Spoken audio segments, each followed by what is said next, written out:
The early 20th century was dominated by the colossal power of battleships, their massive guns and impenetrable armor reigning supreme over the vast, unforgiving oceans.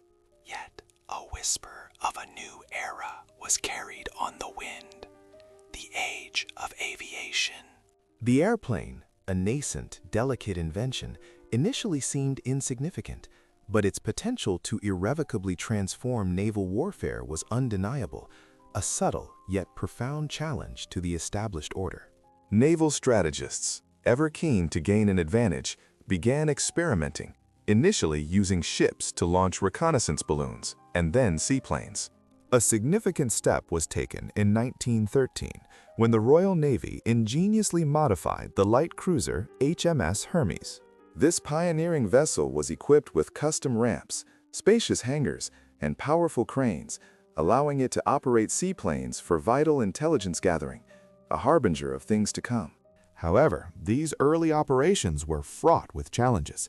While launching aircraft became feasible, the perilous act of recovery remained a significant hurdle. Pilots often faced the agonizing choice of landing their fragile craft ashore or, more perilously, ditching them into the unforgiving waves. The true paradigm shift arrived with the launch of HMS Argus in 1918. This magnificent vessel was hailed as the world's first genuine aircraft carrier, boasting a revolutionary full-length flat deck that enabled both the safe launch and, crucially, the systematic recovery of wheeled aircraft at sea. HMS Argus was a marvel of naval engineering, introducing an array of critical innovations that would define future carrier design. It pioneered arresting gear to ensure controlled landings, integrated spacious onboard hangars for aircraft storage and maintenance, and featured a stable hull specifically designed to withstand the rigors of open-sea flight operations, laying the foundational blueprint for a new class of warship. Another crucial milestone in this evolutionary journey was HMS Furious, which underwent conversion in 1917. Initially conceived with separate flight decks fore and aft, its design was later refined to incorporate a full-length deck, although its early iterations highlighted the immense difficulties inherent in carrier aviation. Turbulence, unpredictable winds, and inherent design flaws served as harsh lessons, emphasizing the formidable challenges of operating aircraft from a ship at sea. Despite entering service too late to significantly influence the major combat operations of World War I, HMS Argus proved invaluable as a floating laboratory. Its rigorous trials and experimental operations meticulously shaped the fundamental techniques, critical procedures, and groundbreaking designs that would be universally adopted by all subsequent aircraft carriers. A profound new era had dawned, signaling that the dominion of the seas would no longer be exclusively determined by the brute force of massive guns, but would also soar on the formidable power of wings. The vast oceans, once arenas dominated solely by the colossal roar of naval guns, were poised for a profound transformation. A new era was dawning, where supremacy would be commanded not just by firepower, but by the relentless power of wings. World War II would become the undeniable crucible for the aircraft carrier. If the Great War merely hinted at its potential, the Second World War solidified its irrefutable proof. These magnificent vessels, once considered mere curiosities, rapidly ascended to become the most decisive naval weapons of their age. By the late 1930s, the United States, Great Britain, and Japan had poured immense resources into developing and deploying aircraft carriers. Their strategic advantage was dazzlingly clear. Carrier-borne aircraft possessed the capability to launch devastating strikes hundreds of miles beyond the limited reach of any battleship's formidable guns. This epochal shift in naval doctrine was brutally affirmed on that fateful morning of December 7, 1941. Under a sky that promised a peaceful Sunday, Japan unleashed its audacious surprise attack on Pearl Harbor. Among these mighty Japanese carriers was the Akagi, the proud fleet carrier and flagship of the brilliant yet cautious Vice Admiral Chuichi Nagumo. A formidable armada of 6 aircraft carriers, orchestrating hundreds of planes, effectively crippled the U.S. Pacific Fleet. This staggering blow was delivered without a single traditional battleship duel, a stark testament to the new order. The vast expanse of the Pacific theater quickly transformed into the ultimate proving ground where the aircraft carrier reigned supreme. In the spring of 1942, off the coast of Australia, the Battle of the Coral Sea marked a historic first, a naval engagement fought entirely by aircraft, where the opposing fleets never even glimpsed each other. Just a month later, at the strategic crossroads of Midway, American carriers delivered a crushing, decisive blow. They relentlessly hunted and sank 4 vital Japanese fleet carriers, a catastrophic loss that irrevocably altered the trajectory of the war in the Pacific. Even as the British Empire found itself stretched thin across multiple fronts, its innovative spirit shone through. They pioneered robust armored flight decks, a technological marvel that proved absolutely vital during critical operations in the unforgiving Atlantic and the volatile Mediterranean.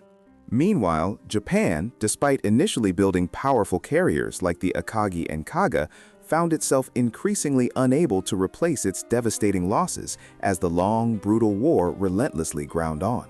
By the year 1945, the reign of the aircraft carrier was absolute.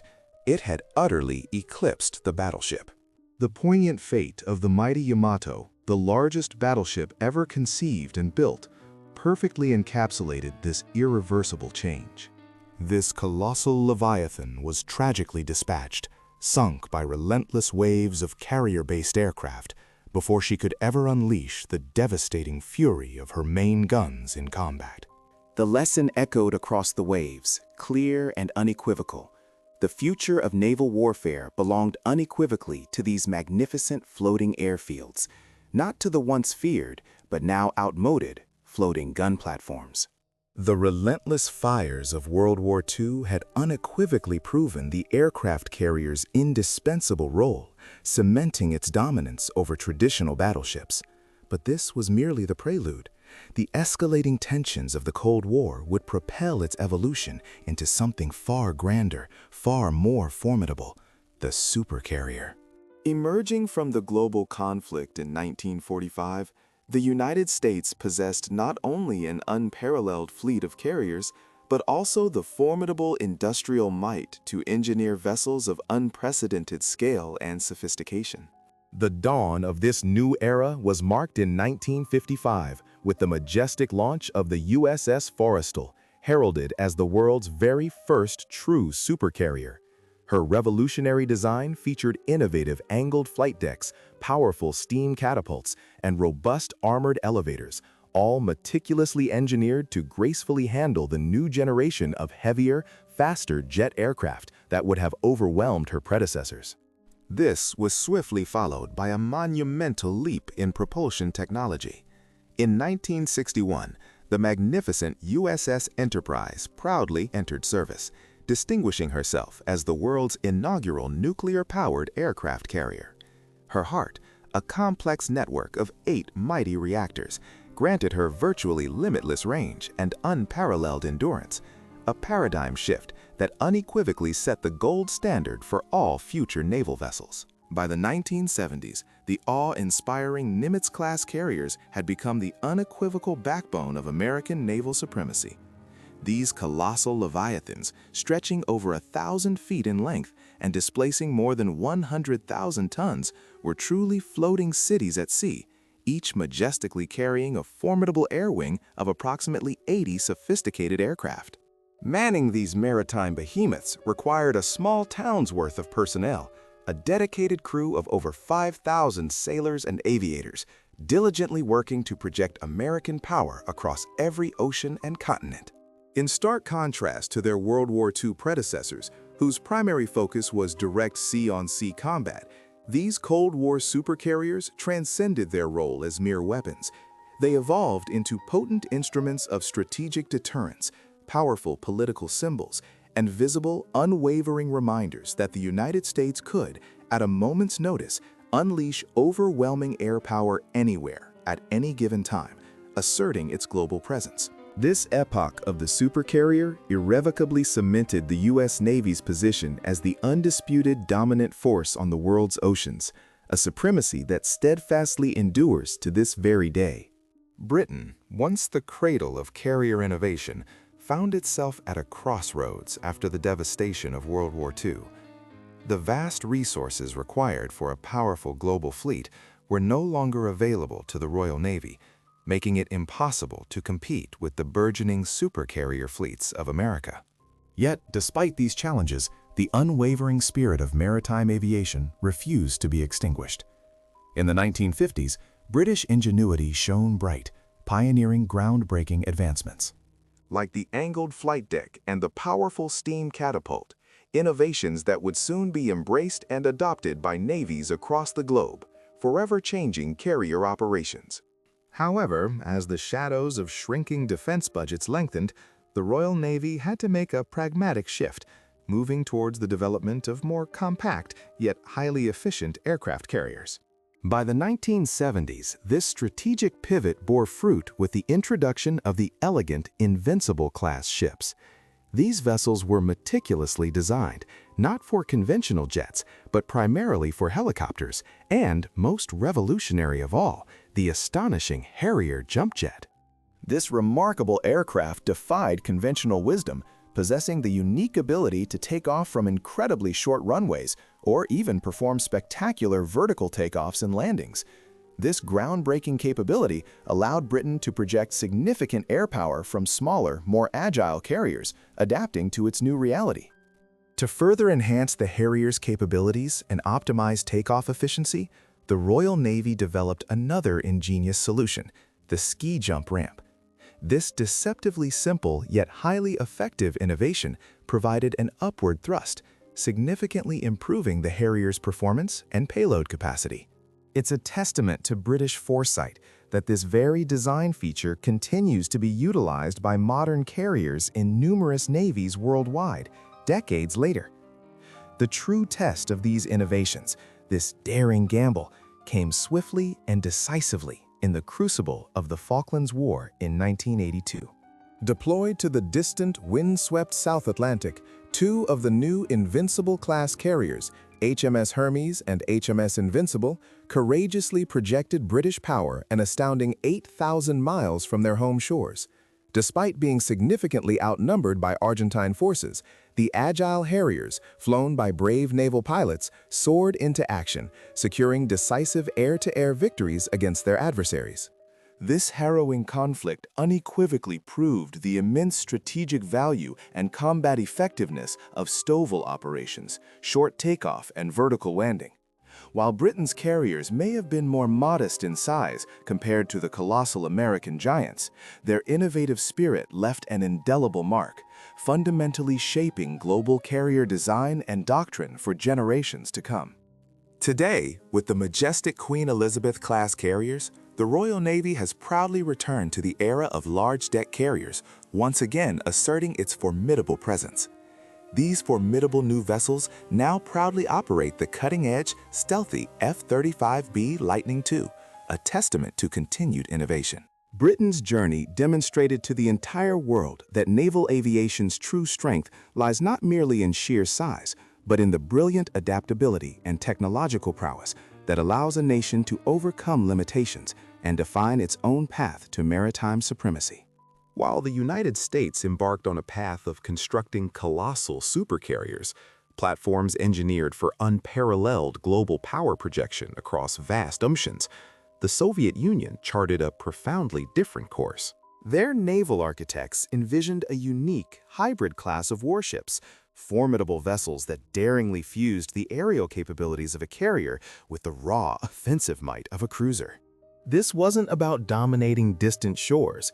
It was about a robust, layered defense of their own fleet and the challenging of strategic adversaries. The first manifestation of this distinct philosophy emerged in the 1970s with the imposing Kiev class. These revolutionary ships weren't designed for vast air wings. Instead, they cradled a more modest complement of vertical takeoff jets, notably the iconic Yak-38 Fogger, alongside versatile helicopters. Yet their true defiance lay in their heavily armed profile, bristling with an array of powerful missiles and formidable guns, transforming them into multi-role warships. Their primary mission was clear: to steadfastly defend the Soviet fleet against encroaching threats and to relentlessly hunt American submarines, a stark contrast to the U.S. ambition of global reach. The pinnacle of this Soviet approach was undoubtedly the Admiral Kuznetsov, launched with considerable fanfare in 1985 and, remarkably, still technically in service today. Far from mimicking American designs, the Kuznetsov famously incorporated a distinctive ski jump ramp for aircraft launch, a choice that, while innovative, inherently limited the payload and operational range of its onboard aircraft. But her true identity as a hybrid warship was underscored by her formidable arsenal of long-range anti-ship missiles, positioning her as much a potent missile cruiser as she was a genuine aircraft carrier. Indeed, Russia harbored plans for an even grander successor, the ambitious Ulyanov, a nuclear-powered design that, ironically, would have brought it closer in scale and capability to the very U.S. supercarriers the Soviets had initially diverged from. However, the tumultuous collapse of the Soviet Union tragically interred this monumental project, leaving it as a mere blueprint of unfulfilled ambition. In the challenging modern era, the journey of the Admiral Kuznetsov has been fraught with difficulties. Plagued by persistent mechanical failures, severe accidents, and even the catastrophic sinking of her vital dry dock, she has lamentably remained largely out of action for extended periods. Yet, despite these setbacks and the glaring disparity between ambition and operational reality, the Kuznetsov endures as an undeniable, albeit troubled, symbol of Moscow's unwavering aspiration to command genuine blue-water naval power. Where the United States forged carriers designed to assert dominion over the world's oceans, the Soviets meticulously crafted theirs to staunchly defend their vast territories and strategically challenge the burgeoning might of NATO. These were two profoundly different visions of naval supremacy, one relentlessly expansive, the other resolutely defensive. French carriers. France has always pursued its own independent path in naval aviation. After World War II, the French Navy relied on a mix of France has steadfastly charted its own independent course in the intricate world of naval aviation.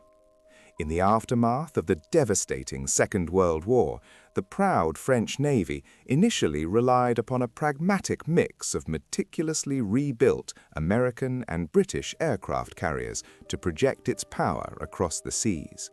However, as the dynamic 1960s dawned, a potent desire for self-reliance blossomed, prompting France to embark on an ambitious endeavor, to design and construct its very own uniquely French naval air power. This vision materialized with the commissioning of the sophisticated Clemenceau-class carriers. These vessels, though compact in size, were undeniably capable, serving as crucial platforms that granted France the invaluable ability to operate cutting-edge modern jet aircraft from the vast expanse of the open ocean. They stood as powerful symbols, underscoring France's unwavering commitment to maintaining a formidable global influence on the world stage. Yet the true generational leap in French naval capability arrived with the magnificent Charles de Gaulle, proudly commissioned into service in 2001. A testament to engineering prowess, it stands today as the sole nuclear-powered aircraft carrier operating anywhere in the world outside of the United States. This distinction represents a remarkable achievement for a nation with significantly fewer resources than its American counterpart. Weighing in at a substantial 42,000 tons, the Charles de Gaulle may be smaller than the colossal American supercarriers, but it remains an exceptionally potent force, typically operating a versatile complement of 30 to 40 advanced aircraft. Among these formidable assets is the formidable Dassault Rafale M, France's indigenous naval strike fighter, a true marvel of modern aviation. The Charles de Gaulle also utilizes the highly efficient cattle bar operations, catapult-assisted takeoff but arrested recovery, precisely the same advanced system employed by U.S. Navy carriers. This sophisticated mechanism grants it vastly superior operational flexibility when compared to carriers relying on less dynamic ski jump launch systems. Its nuclear propulsion core provides unparalleled endurance, allowing for extended, far-reaching deployments across the globe. Consequently, this versatile vessel has played pivotal roles in crucial operations spanning from the rugged mountains of Afghanistan to the strategic waterways of the Middle East. Looking ahead, France harbors ambitious plans for a worthy successor, the PANG, or Porte-Avions de Nouvelle Génération, a next-generation aircraft carrier projected to enter active service in the 2030s.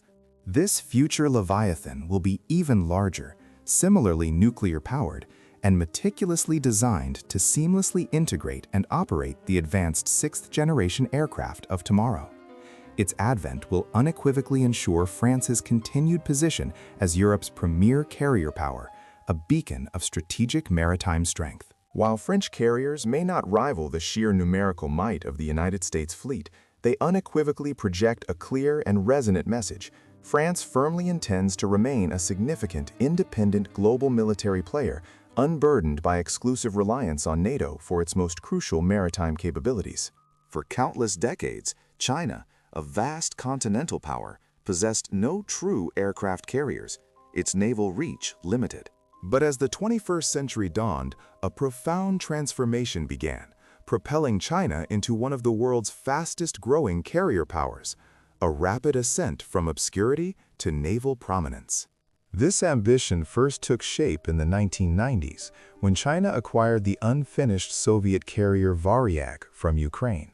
After years of meticulous refitting and modernization, she proudly entered service in 2012 as the Liaoning, China's very first operational carrier. Though primarily conceived as a training platform, her very existence resonated across the globe, a clear signal of Beijing's resolute ambition to join the exclusive club of elite carrier navies.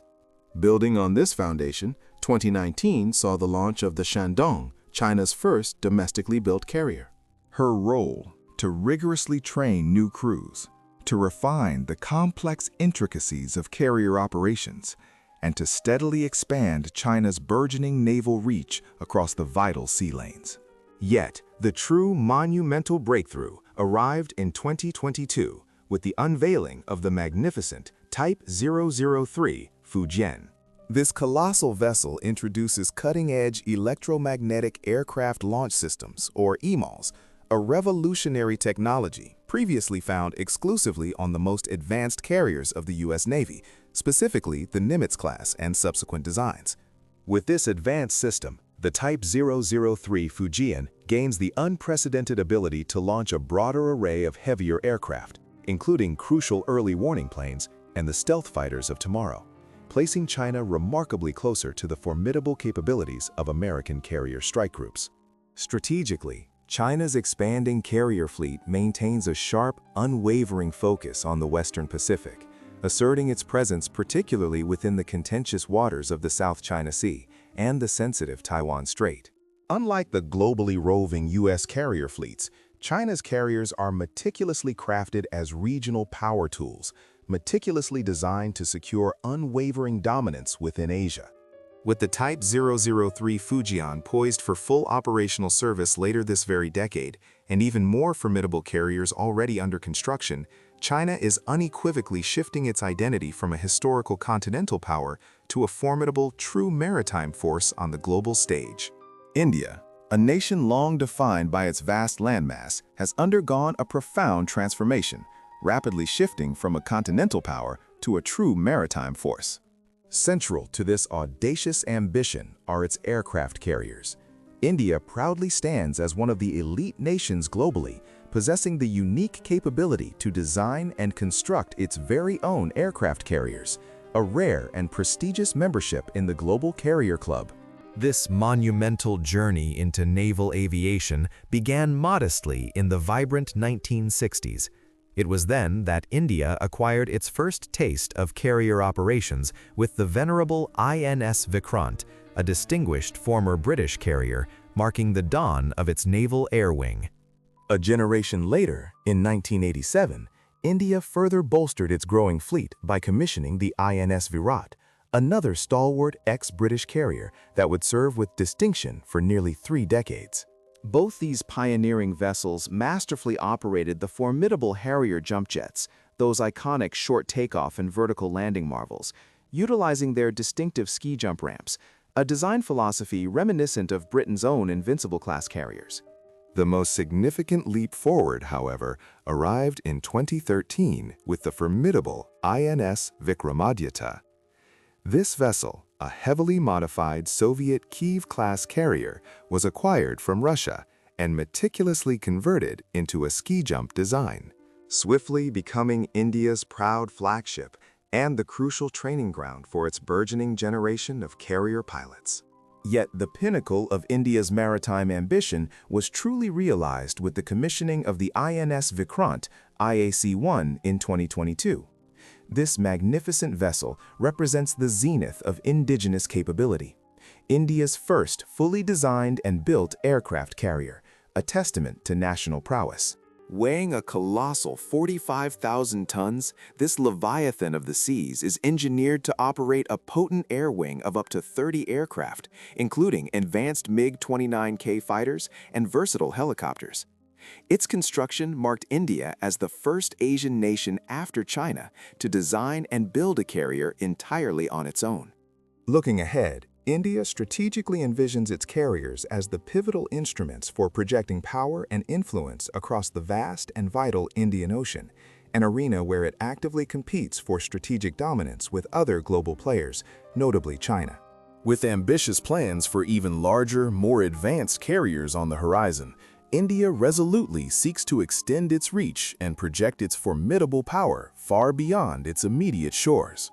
India's remarkable carrier program is a vivid reflection of its soaring ambition, charting an impressive course from reliance on second-hand ships to forging a powerful, self-built fleet capable of asserting unparalleled regional dominance.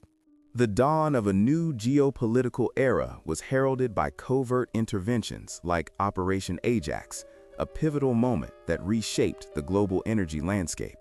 In the tumultuous aftermath of World War II, the vast, oil-rich expanses of the Middle East rapidly ascended to become the undisputed epicenter of international energy politics, a nexus of power and strategic ambition that would define much of the coming century.